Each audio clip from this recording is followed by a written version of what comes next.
दिनकर नामक जंगल में एक पुराना सा बरगद का पेड़ हुआ करता था, जिसमें उल्लू का घर भी था। उसी पेड़ के नीचे एक हाथी भी रहता था, जिसका नाम झनकू था। एक जगह पर रहने की वजह से उल्लू और झनकू हाथी के बीच अच्छी दोस्ती थी। इधर हाथी सारा दिन जंगल में मस्ती करता था। कभी वो गन्ने खाता तो कभी अपनी सूंड में पानी भरता और अपने ऊपर फेंकता। उधर उल्लू सारा दिन सोता और रात होते ही झनकू के पास जाकर ढेर सारी बातें करता था। ऐसे ही दोनों का समय अच्छे से कट जाता था। एक दिन हाथी घूमकर शाम के समय बरगद के पेड़ के पास लौट रहा था। तभी उसने कुछ भूतों को बातें करते हुए देखा। उसने सुना कि भूत आसपास के लोगों को डराना की सोच रहे हैं। उसी वक्त भूतों के सरदार ने झनकू को देख लिया। वो जोर से चिल्लाया, पकड़ लो इस हाथी को। कुछ भूत झनकू को पकड़ने के लिए उसके पीछे भागने लगे। भूतों के सरदार के पास खड़े कुछ भूतों ने पूछा, ये कौन था सरदार?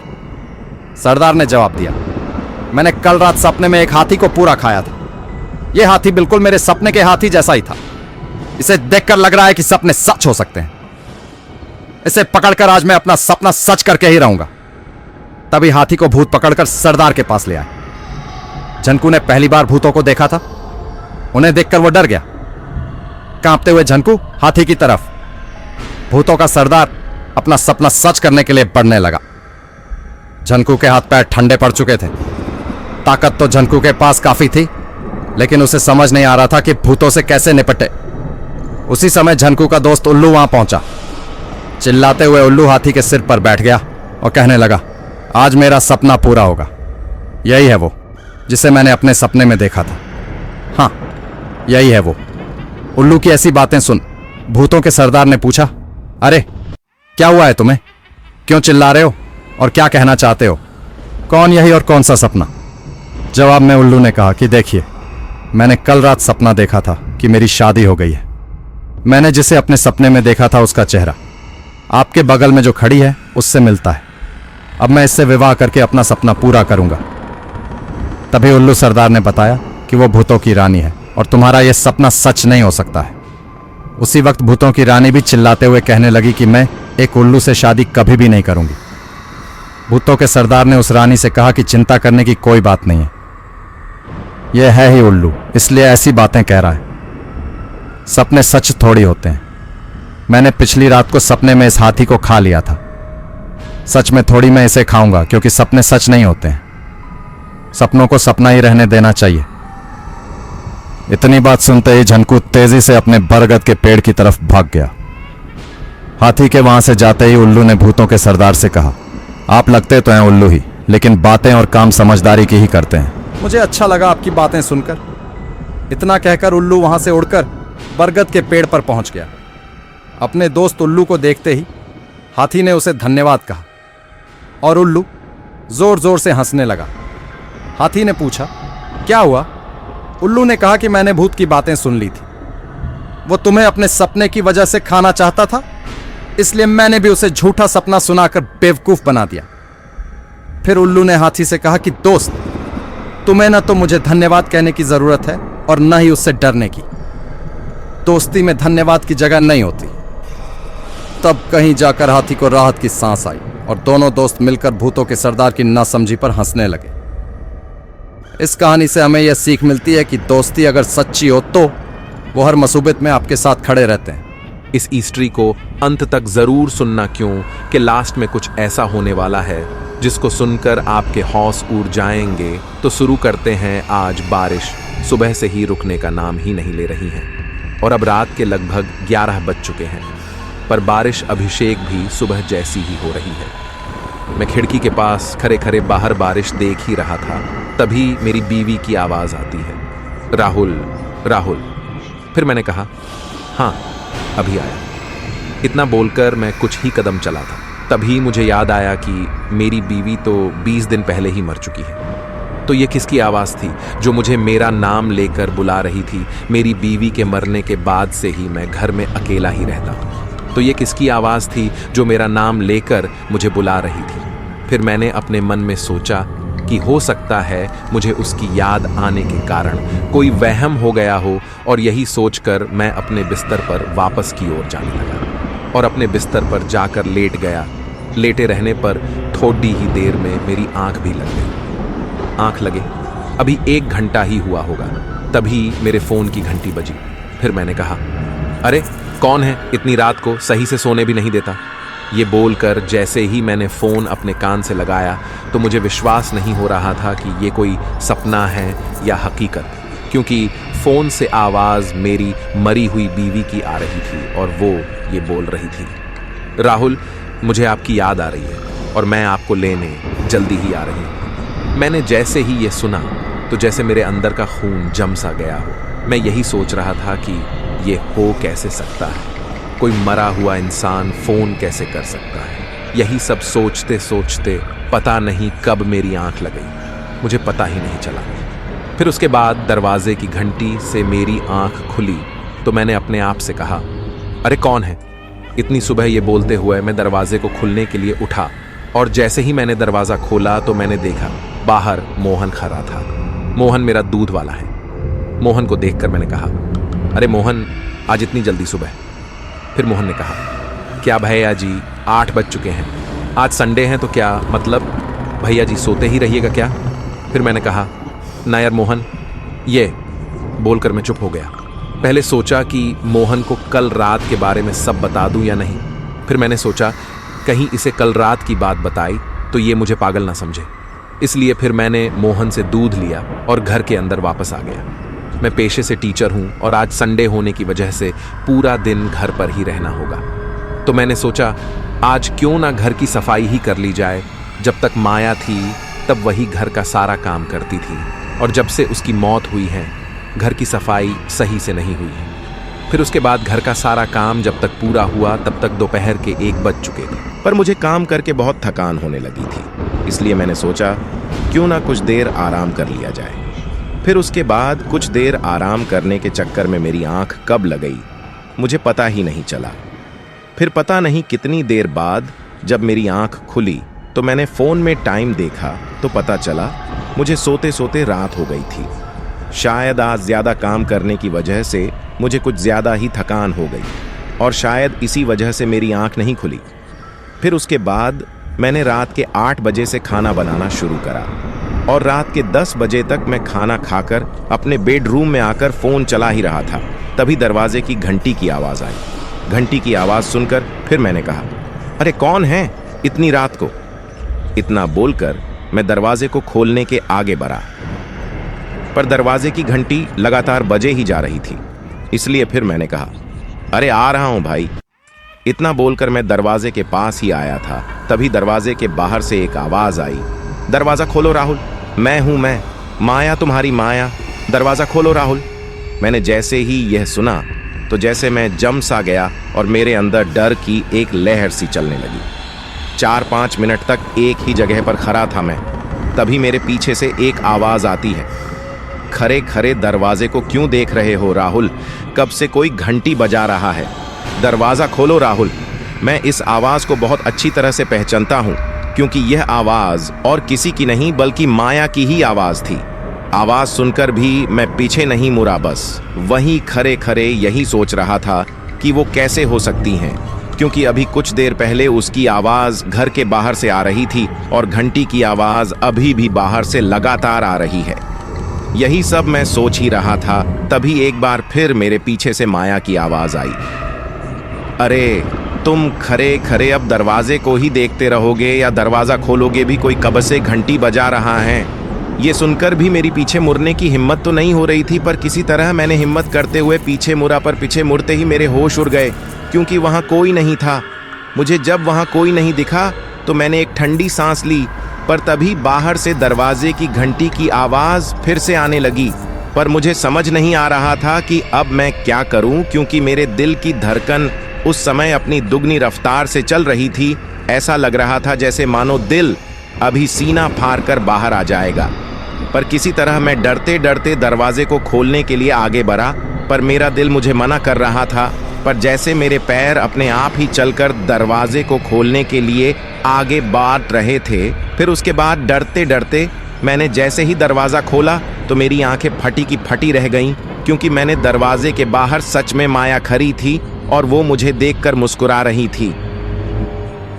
नमस्कार दोस्तों, ये भूत का घटना मेरे साथ तब घटी थी जब मेरे गांव की कंपनी बंद हो गई थी और जॉब के लिए मुझे दूसरे गांव की कंपनी में जाना पड़ा था। उस नई जॉब पर जाने के लिए मुझे हर रोज़ एक छोटी सी वीराना घाटी को पैदल ही पार करना पड़ता था। वहाँ से बहुत कम लोग गुजरते थे। मैंने घाटी के बारे में गांव के लोगों से भूत प्रेत की काफ़ी सारी बातें सुन रखी थी। वीरान घाटी की दहशत इतनी थी कि शाम होने के बाद उसके नज़दीक भी कोई नहीं जाता था। लेकिन मेरी किस्मत को कुछ और ही मंजूर था। नई कंपनी में अचानक से नाइट शिफ्ट शुरू हो गई थी और पहली ही शिफ्ट में भी नंबर लग गया। अब मुझ पर रात के समय में घाटी से पैदल जाने की नौबत आ गई थी। यह बात मैंने सबसे पहले जाकर मेरी पत्नी मीरा को बताई। उसने बड़े प्यारे स्वरों में कहा, परेशान मत होना श्याम सुंदर जी, ये दिन भी बीत जाएंगे। फिर हम दोनों में घर का कुछ कीमती सामान बेचकर मेरे एक दोस्त की पुरानी बाइक खरीद ली। रात को मैं सही समय पर घर से अपनी बाइक पर निकला। जब मैंने घाटी में प्रवेश किया तब वहाँ मुझे एक परिंदा तक नजर नहीं आ रहा था। लेकिन घाटी के बीचों बीच पहुँचने पर अचानक से मेरे आसपास ठंड बढ़ने लगी और कहीं से घना कोहरा जमा होने लगा था। जब मैं उसे कोहरे से बाहर निकला तब मुझे बाइक कुछ वज़नदार लग रही थी। हालांकि उस बात पर मैंने ज़्यादा ध्यान नहीं दिया था। बिना रुके और पीछे मुड़े मैं काम पर पहुंच गया। घाटी के रास्ते में कुछ एक्का दुक्का आवाज़ें आई थी, पर मैंने गाड़ी बिल्कुल भी नहीं रोकी। दूसरे दिन मुझे घाटी से जिंदा आते जाते देखकर मेरे दोस्त विकास और वीर में भी हिम्मत आ गई। फिर उसी कंपनी में वो दोनों भी जॉब पर लग गए। संयोगवश उन्हें भी मेरे साथ नाइट शिफ्ट मिली। अब हम तीनों एक साथ पहली बार रात को घाटी से होकर काम पर जाने वाले थे। लेकिन विकास और मैं आगे निकल गए क्योंकि वीर की गाड़ी में कुछ खराबी होने की वजह से वो थोड़ी देर बाद आने वाला था। उस रात मुसीबत की शुरुआत तब हुई जब घाटी के बीचों बीच विकास की बाइक बंद पड़ गई थी। इसलिए हमें घाटी में ही रुकना पड़ा। आसपास इतना सन्नाटा था कि जरासी आहट से रूह कांप जाती थी। विकास लगातार बाइक स्टार्ट करने की कोशिश कर रहा था। तभी अचानक से एक आदमी की डरावनी चीख सन्नाटे को चीरते हुए हमारे कानों से आकर टकराई, जो सुनकर हम बुरी तरह से सिहर उठे। उसी वक्त देखते ही देखते घने कोहरे ने कहीं से आकर हमें घेर लिया। मैंने विकास से कहा, भाई तू गाड़ी यही रख, बाद में दिन के उजाले में आकर ले जाएंगे, क्योंकि अभी यहाँ रुकना खतरे से खाली नहीं लग रहा। फिर हम दोनों मेरी बाइक पर सवार हुए। रास्ते में दोनों के मुंह से एक भी शब्द नहीं निकल रहा था। दोनों के दिमाग में बस एक ही बात घूम रही थी, जल्द से जल्द इस मनहूस घाटी को पार करना है। तभी पीछे से हॉर्न बजाते हुए वीर ने हमें ओवरटेक कर लिया। बाइक पर उसके साथ एक और अनजान आदमी भी बैठा था। मैंने वीर से पूछा, आज तुम्हारे साथ यह चाचा कौन है? हमसे भी तो पहचान करवा दे। वीर ने जवाब दिया, कौन से चाचा, मैं तो अकेला आया हूँ। मैंने कहा, फिर तेरे पीछे बाइक पर कौन बैठा है? वीर बोला, श्याम सुंदर, तू क्या मेरी फिरकी ले रहा है? इतना कहकर वीर ने अपनी बाइक के हैंडल से एक हाथ हटाकर पीछे घुमाकर दिखाया और हमारे सामने उसका वो हाथ उसके पीछे बैठे आदमी के शरीर से आर पार चला गया। फिर वह अनजान आदमी हमारी तरफ देखकर मुस्कुराने लगा। वो भूतिया नज़ारा देखकर विकास और मेरे हाथ पैर ठंडे पड़ गए। हम दोनों कुछ भी बोल नहीं पा रहे थे। आवाज़ जैसे गले में ही अटक गई थी। फिर मैं गाड़ी उसके आगे भागने की कोशिश करने लगा, पर गाड़ी नहीं आगे जा रही थी और नहीं उसमें ब्रेक लग रहा था। उस वक्त मुझे लग रहा था कि बाइक का हैंडल तो मेरे हाथ में है, पर चलाने वाला कोई और है। हम वीर की तरफ ना देखने की कोशिश कर रहे थे। विकास ने मुझे कसकर पकड़ के रखा था। हम दोनों डर से कांप रहे थे।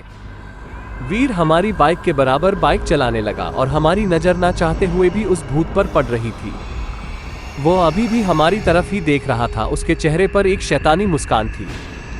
बस वह देखकर हमारी फटके हाथ में आ चुकी थी। आगे के रास्ते में बहुत घना कोहरा फैला हुआ था। तभी वीर को अचानक से कुछ हुआ और वो स्पीड में कोहरे में घुस गया और बाद में हम भी घुस गए।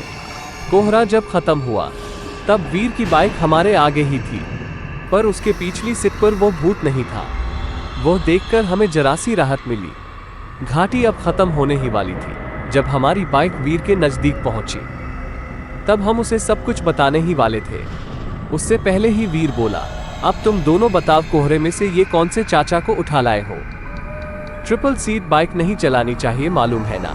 वीर के मुंह से वो बात सुनकर मेरे पीछे बैठे विकास ने बाइक की सीट गीली कर दी और डर के मारे मैंने बाइक से नियंत्रण खो दिया। इसी वजह से मेरी गाड़ी रोड साइड वाले दलदल में घुस गई। वीर ने हमें पास वाली कंपनी के हॉस्पिटल में पहुंचाया। हम दोनों को काफी चोट लगी थी, लेकिन हाथ पैर और सिर सलामत थे। बाइक दलदल में घुसने की वजह से हम बच गए, पर वीर हैरत में जरूर था कि आखिर उस समय हुआ क्या। कहानी को अंत तक सुनने के लिए धन्यवाद।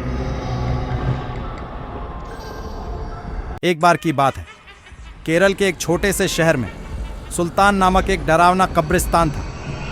ऐसा कहा जाता था कि उस कब्रिस्तान में विभिन्न प्रकार की अलौकिक शक्तियां रहती थीं। एक चांदनी रात को बिली, लूसी और रोहित, 3 दोस्त कब्रिस्तान के किनारे पर एकत्रित हुए। अचानक उनको कब्रिस्तान से भयानक फुसफुसाहट की आवाज़ सुनाई दी। आवाज़ कहाँ से आ रही है, यह देखने के लिए वे हाथ में टॉर्च लेकर सावधानी से कब्रिस्तान के गेट से अंदर घुसे। जैसे ही वे कब्रिस्तान में दाखिल हुए, हवा तेज चलने लगी।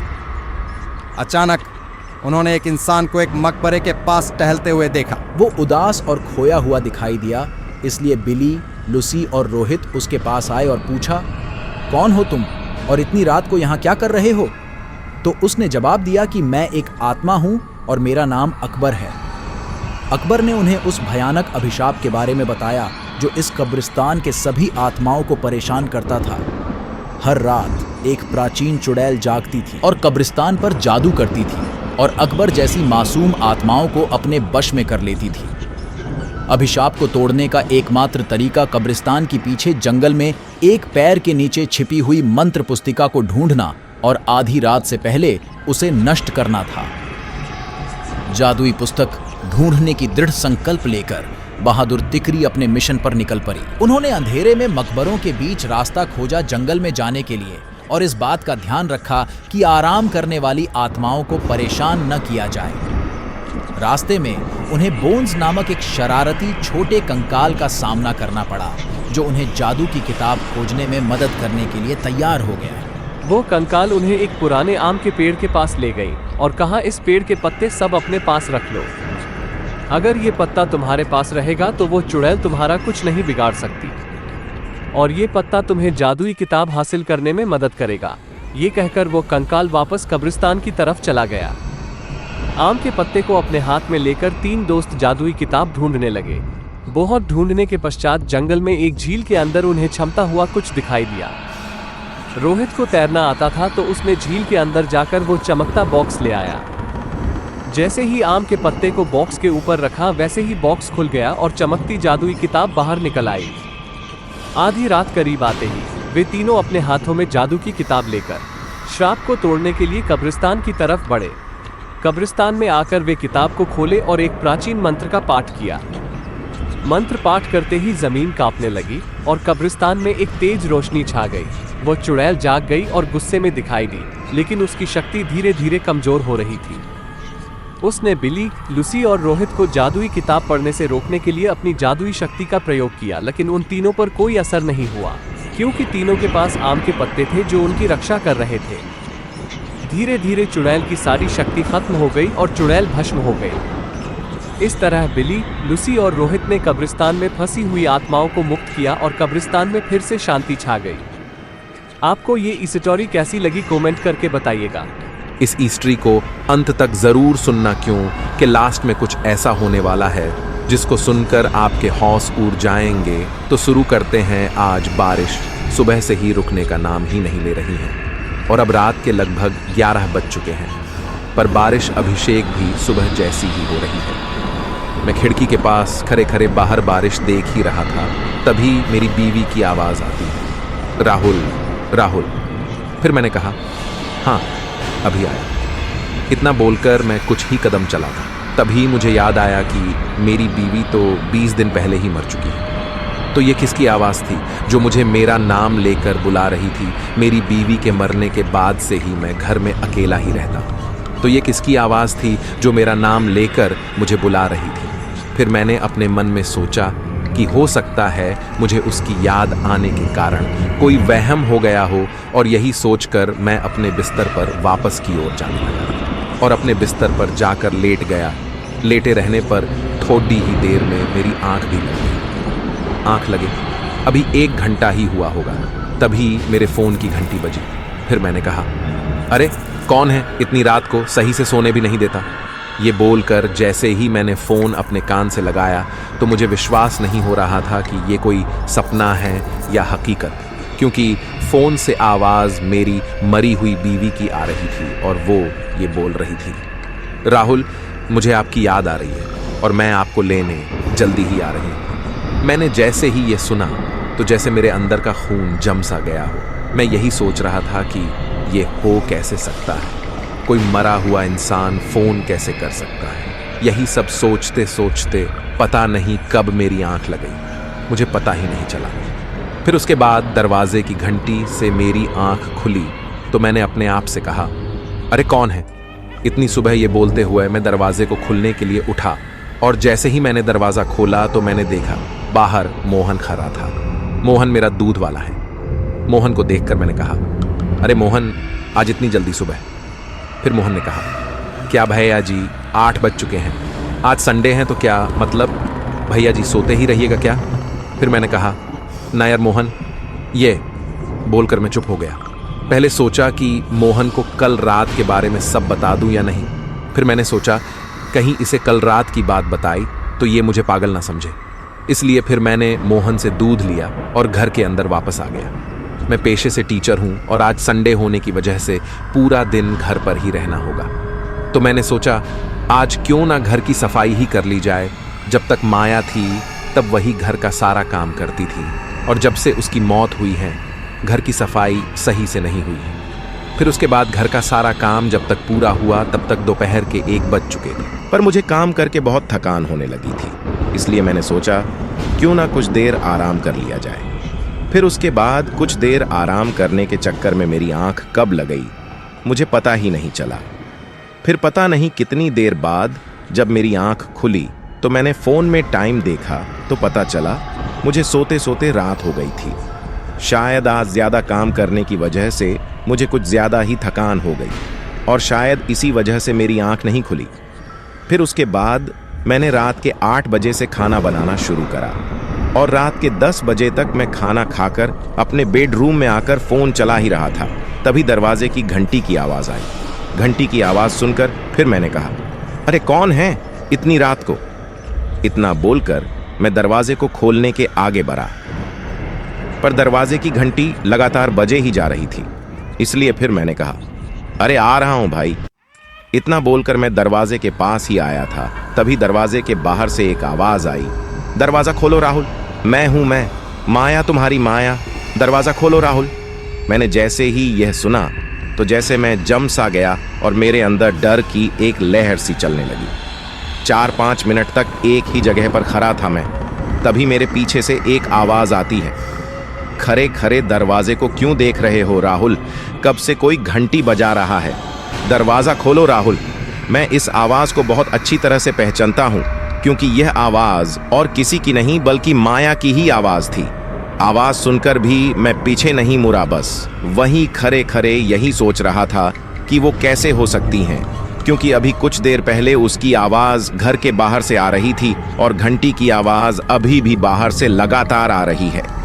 यही सब मैं सोच ही रहा था, तभी एक बार फिर मेरे पीछे से माया की आवाज आई, अरे तुम खरे खरे अब दरवाजे को ही देखते रहोगे या दरवाजा खोलोगे भी, कोई कब से घंटी बजा रहा है। ये सुनकर भी मेरी पीछे मुड़ने की हिम्मत तो नहीं हो रही थी, पर किसी तरह मैंने हिम्मत करते हुए पीछे मुड़ा, पर पीछे मुड़ते ही मेरे होश उड़ गए क्योंकि वहां कोई नहीं था। मुझे जब वहां कोई नहीं दिखा तो मैंने एक ठंडी सांस ली, पर तभी बाहर से दरवाजे की घंटी की आवाज फिर से आने लगी। पर मुझे समझ नहीं आ रहा था कि अब मैं क्या करूं, क्योंकि मेरे दिल की धड़कन उस समय अपनी दुगनी रफ्तार से चल रही थी। ऐसा लग रहा था जैसे मानो दिल अभी सीना फाड़ कर बाहर आ जाएगा। पर किसी तरह मैं डरते डरते दरवाजे को खोलने के लिए आगे बढ़ा, पर मेरा दिल मुझे मना कर रहा था।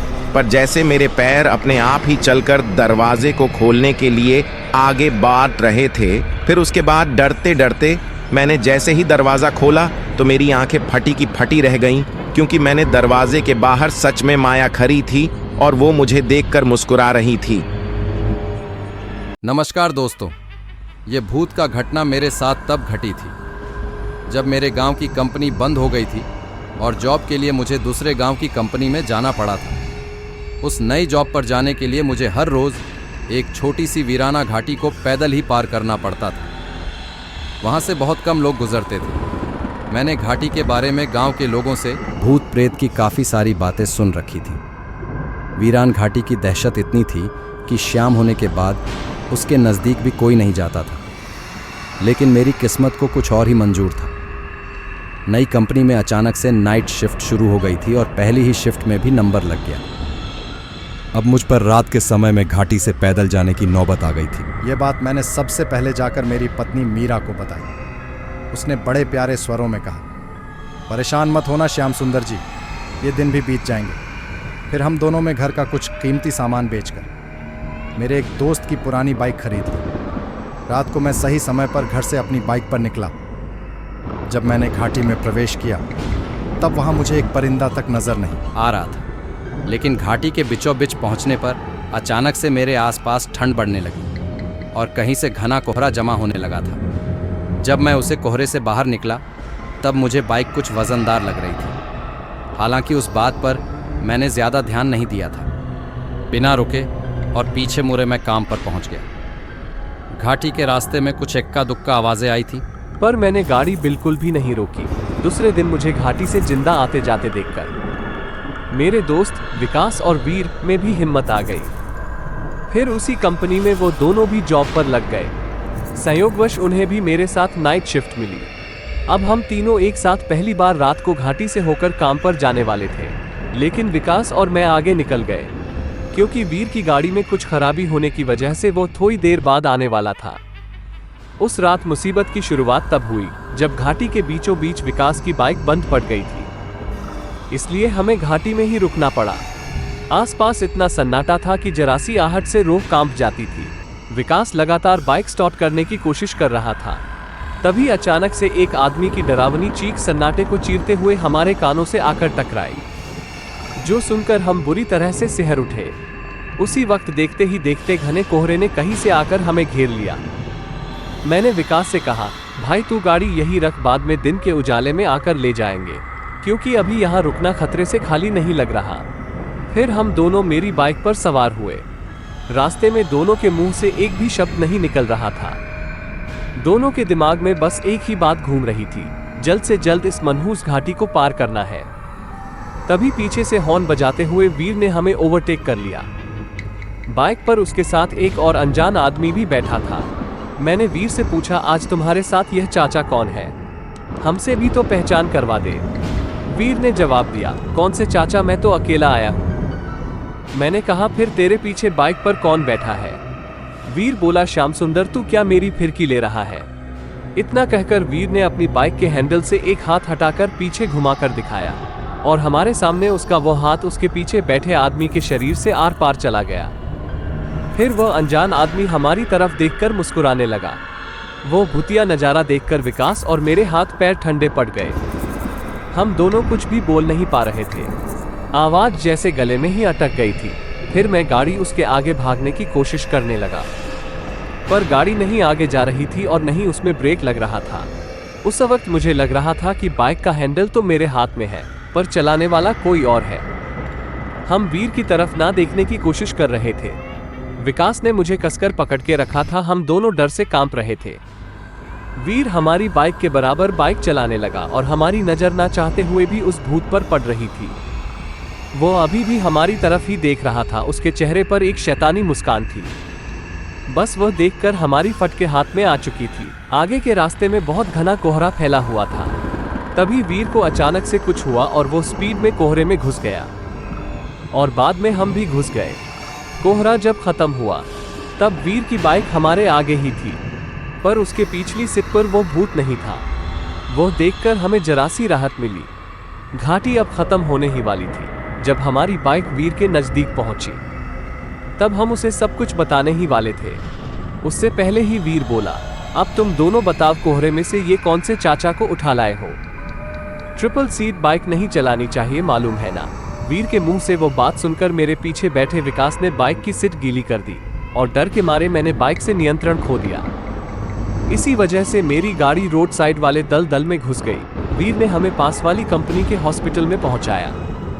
हम दोनों को काफी चोट लगी थी, लेकिन हाथ पैर और सिर सलामत थे।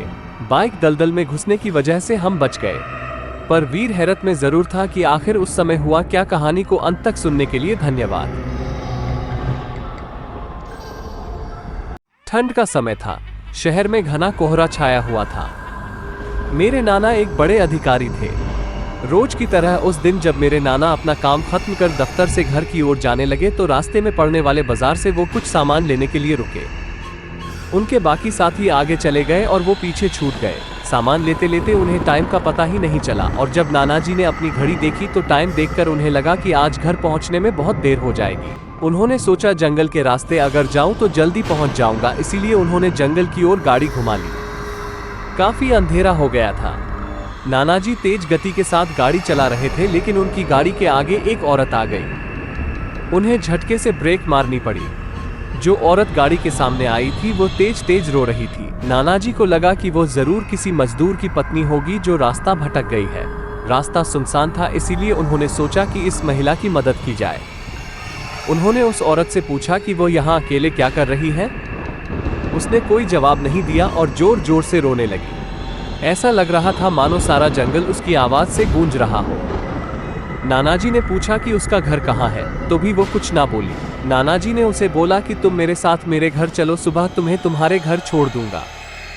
वो नाना जी के साथ चलने के लिए तैयार हो गई और गाड़ी के पीछे वाली सीट पर बैठ गई। रीति रिवाज के कारण उसने अपने सिर पर घूंघट डाल रखा था, जिसकी वजह से उसका चेहरा छिपा हुआ था। घर पर सब नाना जी का इंतजार कर रहे थे। जैसे ही गाड़ी की आवाज आई सब भागकर इकट्ठा हो गए। जब उस महिला के बारे में घर में पूछा गया तो नाना जी ने सारी कहानी बताई। नाना जी ने कहा आज खाना यही बना देगी, लेकिन मेरी माँ को उस महिला पर शक हो गया। उन्हें लगा कि यह कोई चोर है जो घर का सामान चुराकर भाग जाएगी। माँ ने उसे रसोई में जाकर खाना बनाने को कहा। वो बिना कोई जवाब दिए वहां से चली गई। रसोई में से अजीब से आवाजें आ रही थी। बस रसोई में सारा सामान रखवाकर मेरी माँ ने उसे कहा कि सब भूखे हैं, इसीलिए जल्दी खाना बना दे। उसे रसोई में भेज तो दिया, लेकिन माँ का मन अभी भी शांत नहीं हुआ। 10 मिनट बाद माँ रसोई में पहुंची तो देखा अभी वो थैले में से मछलियां निकाल ही रही थी। ये देखकर माँ को गुस्सा आ गया। उन्होंने उसे बोला कि अभी तक तुमने खाना बनाना शुरू नहीं किया, कब बनेगा और कब हम खाएंगे। उस महिला का चेहरा अभी भी ढका हुआ था, इसीलिए किसी ने उसका चेहरा नहीं देखा था। माँ उसका चेहरा देखने की कोशिश करती रही, लेकिन उन्हें उसकी झलक भी दिखाई नहीं दी। माँ ने कहा कोई जरूरत हो तो बुला लेना, लेकिन फिर भी वो कुछ नहीं बोली। उन्हें लगा कि शायद अनजान लोगों से डर रही होगी। माँ रसोई से चली गई, लेकिन जब 10 मिनट बाद वो फिर वापस आई तो रसोई का दृश्य देखकर माँ डर गई। उनके पैर जैसे वहीं जम गए। उनके गले की आवाज नहीं निकल रही थी। उन्होंने देखा वो औरत रसोई के स्लेब पर बैठकर कच्ची मछलियां खा रही है। सारी रसोई में हड्डियां और मांस के टुकड़े बिखरे पड़े हैं। उसके सिर का घूंघट भी उतरा हुआ था। उसका चेहरा बेहद खौफनाक था। बाल बहुत बड़े और नाखून एकदम काले। वो मछलियां खाने में मगन थी, इसीलिए उसका ध्यान माँ पर नहीं गया। माँ भी चिल्लाए नहीं कि कहीं वो और ज्यादा खतरनाक न हो जाए।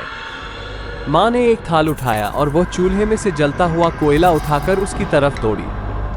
कोयला उस चुड़ैल पर फेंक दिया। आग की जलन की वजह से वो डायन तेज तेज आवाजें निकालने लगी। उसकी आवाज सुनकर सारा घर इकट्ठा हो गया। उसे आग दिखाकर घर से बाहर निकाला गया। उसकी आवाज इतनी तेज थी कि आसपास के लोगों का भी बाहर जमावड़ा लग गया। वो डायन लोगों की भीड़ को हटाते हुए जंगल की तरफ दौड़ी। सारे लोग डर के मारे कांप रहे थे और मेरी माँ की हिम्मत की दाद भी दे रहे थे कि अगर उन्होंने सही समय पर कोयले से उस डायन को भगाया नहीं होता तो ना जाने क्या हो जाता। वीरान नगर के मेंटल हॉस्पिटल के सामने सुबह के समय एक ऑटो आकर रुका। इसमें से रवि नाम का लड़का उतरा और अस्पताल के गार्ड को बुलाने लगा। कुछ देर तक जब कोई नहीं आया तो रवि खुद ही गेट खोलकर अंदर जाने लगा। जैसे ही रवि ने गेट खोला, एक आदमी ने उससे पूछा कि तुम टीवी ठीक करते हो? रवि ने जवाब दिया, नहीं। ये सुनते ही उस आदमी ने रवि को जोरदार थप्पड़ मारते हुए कहा कि यहाँ से अभी सिर्फ टीवी ठीक करने वाले को अंदर आना था। तुम यहाँ क्या कर रहे हो? रवि को कुछ समझ नहीं आ रहा था। थप्पड़ खाने के बाद उसका सिर भी चकराने लगा, लेकिन किसी तरह खुद को संभालते हुए रवि ने कहा कि मैं यहाँ नौकरी के लिए आया हूँ। तभी एक डॉक्टर और उसके साथ 4 कंपाउंडर भी गेट के पास पहुंच गए। उन्होंने थप्पड़ मारने वाले इंसान को पकड़ लिया। डॉक्टर ने कंपाउंडर से कहा कि जाओ इसे ले जाकर ट्रीटमेंट की तैयारी करो, मैं जल्दी आता हूँ। कंपाउंडर के जाते ही पास खड़ा रवि डॉक्टर के पास गया और कहा कि आज इस अस्पताल में मेरा पहला दिन है, क्या आप मुझे बता सकते हैं कि डॉक्टर पाटिल कहाँ मिलेंगे? डॉक्टर ने जवाब देते हुए कहा कि मैं ही पाटिल हूँ। तुम यहाँ से सीधे जाकर अपना जॉब लेटर ऑफिस में जमा करो और वहाँ से ड्रेस लेकर बगल के कैबिन में आ जाना। रवि थोड़ी ही देर में कंपाउंडर की वर्दी पहनकर डॉक्टर के कैबिन में पहुंच गया। डॉक्टर ने उसे बताया कि जो तुम्हें अभी गेट में मिला था वो पागल है। पिछले 8 दिनों से वो सभी को टीवी बनाने वाला समझ रहा है। फिर जब उसे पता चलता है कि वो टीवी बनाने वाले नहीं हैं, तो गुस्से में थप्पड़ मार देता है। उसके बाद डॉक्टर ने अपने अस्पताल के रमाकांत कंपाउंडर को बुलाया और रवि का परिचय सबसे कराने के लिए कहा। रमाकांत ने कुछ ही देर में रवि से सबको मिलवा दिया और फिर उसे मरीजों के कमरे में ले गया। वहाँ हर कोई कुछ न कुछ अजीब हरकत कर रहा था। कोई दिल टूटने वाली शायरी सुना रहा था, तो कोई फिल्मी संगीत गाते हुए डायलॉग मार रहा था। सभी मरीजों को दिखाते हुए रमाकांत ने रवि से कहा कि आज के बाद से तुम्हें इन सारी चीजों को झेलना होगा। इतना कहकर रमाकांत वहां से चला गया। तभी रवि को पता चला कि उसकी नाइट ड्यूटी लगी है। दिन के समय आराम करने के बाद रवि रात को मरीजों की देखरेख में जुट गया। जैसे ही रात के 12 बजे तो सभी का चेहरा डर से पीला पड़ने लगा। हल्ला करने वाले मरीज भी चुपचाप से एक कोने में बैठ गए। ये सब देखकर रवि को बड़ा अजीब लगा। उस दिन नाइट ड्यूटी में मौजूद डॉक्टर से रवि ने पूछा कि आखिर ये सब क्या हो रहा है, सब लोग इतना डर क्यों रहे हैं? डॉक्टर ने जवाब दिया, इस अस्पताल में रात 12 बजे के बाद भूत घूमते हैं। वो सारे भूत इसी अस्पताल के पुराने मरीज हैं, जिनकी इलाज के दौरान मौत हो गई थी। तुम संभल कर रहना। रवि को भूतों पर विश्वास बिल्कुल भी नहीं होता था। उसने डॉक्टर की बात को हंसी में टाल दिया और अपना काम करने लगा। उसी रात रवि अकेले बाथरूम जा रहा था। तभी उसे लगा कि कोई उसके पीछे है।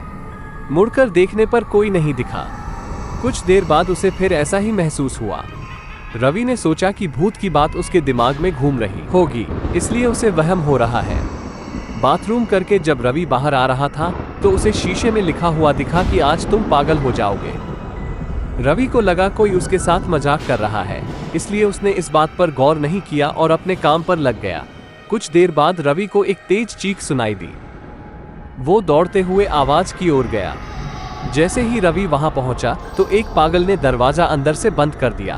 किसी तरह से रवि से उस दरवाजे को खुलवाया। दरवाजा खुलते ही उस पागल ने रवि को हवा में उछालकर गिरा दिया। रवि इतनी जोर से गिरा कि उसकी पीठ में गहरी चोट लग गई। तभी एक जोर की हंसी रवि को सुनाई दी। वही पागल हंसते हुए बोला कि मैंने कहा था ना कि आज तू पागल हो जाएगा। रवि ने गुस्से में चिल्लाते हुए कहा, पागल आदमी तूने ये क्या किया? रुक, तुझे अभी बिजली का झटका देता हूँ। पागल ने जवाब दिया, अस्पताल में मिलने वाले बिजली के झटके से ही तो मेरी मौत हुई थी। अब तू क्या मुझे कोई शौक देगा? अब मुझे इनका डर नहीं। इतना कहते ही उस पागल भूत ने रवि को एक हाथ से पकड़ा और दूसरा हाथ स्विच बोर्ड में डाल दिया। इस तरह से रवि को बिजली का इतना तेज झटका दिया कि उसकी चीखों से पूरा अस्पताल गूंज उठा। रवि की आवाज सुनकर अस्पताल में मौजूद नाइट स्टाफ दौड़ते हुए उस कमरे की तरफ आए। सबको वहां रवि बेहोश हालत में मिला। तुरंत रवि को मरीजों के बेड पर लेटाया। उसी दिन से रवि की दिमागी हालत खराब है। अब रवि अपने आप को उस अस्पताल का डॉक्टर समझता है। अपनी पागल स्थिति और डॉक्टर बनने के वहम के चलते रवि ने ब्लेड से अब तक कई लोगों का पेट काट दिए हैं। हर रात उस भूतिया अस्पताल से रवि की तरह ही चीखने की आवाज आती है और किसी न किसी को वो भूत रवि की तरह ही पटक देता है। ये चीखने की आवाज हमेशा उसी समय आती है जब रवि को बिजली के झटके दिए जाते हैं। इस कहानी से हमें ये सीख मिलती है कि सामने वाले की चेतावनी को हल्के में लेना खतरनाक हो सकता है। हमेशा सतर्क रहना चाहिए। थोड़ी सी भी सावधानी हटने पर भयानक दुर्घटना घट सकती है।